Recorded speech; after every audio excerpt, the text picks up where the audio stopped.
Have you ever considered a company which has two presidents or CEOs with the same authority, or a country with more than two supreme leaders? Can you even conceive of that country running properly and not destroying itself, imploding upon itself? Give it a thought. إذ قال له ربه أسلم قال أسلمت لرب العالمين. Assalamu alaikum wa rahmatullahi wa barakatuh. So as theist, you may wonder sometimes, why should I worship only one God? Can there be more than one God? Can polytheism be true? Can monotheism be false? So let's dive into the argument. So it is not possible for a company or a corporation to have more than one CEOs, or a country to have more than one president, because in there lies the conflict of will. Similarly is the case with God. So when we use the term God, what do we exactly mean? Most of the time, the definition we use is a necessary being having all the logically possible characteristics: omnipotence, omniscience, eternal, immortal, all the omni properties. And this is what we call God. Now, if there is a God, God by definition must be absolute. Now imagine if there are two gods. Both have to be definitionally absolute. Now therein lies the conflict of will between the two. If one wants to rise the sun, take for example sun from east, and other wants to rise the sun from the west, whose will be done? You have only three options. God 1 gets the will done and the sun rises from the east.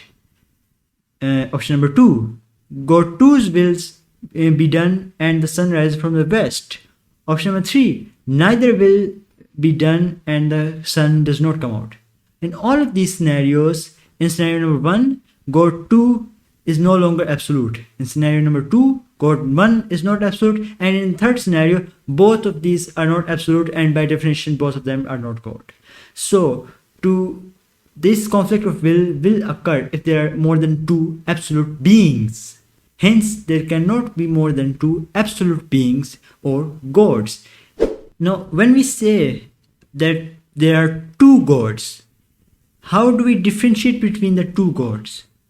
Does one have some characteristic that the other does not, so that we differentiate? Or if both of them have the same properties, exactly the same, then there is no two gods, there is no differentiation between them. But if both have some properties that the other does not, there is a differentiation between them. Then who lack the property becomes non-absolute, aka not God. You can only have one authority, a sovereign being. You cannot have more than one sovereign being. And from a Muslim perspective, this is actually addressed even in the Quran. In chapter 21, verse number 22, Surah Al-Anbiya, it says that, and I will recite, Bismillahir Rahmanir Rahim. لو كان فيهما آلهة إلا الله لفسدتا فسبحان الله رب العرش أما يصفون. And the translation is, if there were therein gods beside Allah, then verily both the heaven and the earth had been disordered. Glorified be Allah, the Lord of the throne, from all that they ascribe unto him. So the Quran presents the same logical point, that had there been more than one God, there would have been conflict of will between the two gods in how to define the reality, to actualize the reality, and the reality that we live in would be a disordered mess right now. But it isn't. There is a consistency in reality. We don't expect me to just vanish from existence right here now, or for a Ferrari to emerge from the atoms right here. No, we don't infer these possibilities, because there is a consistency within the universe. And that consistency can only be maintained if there is only one sovereign power.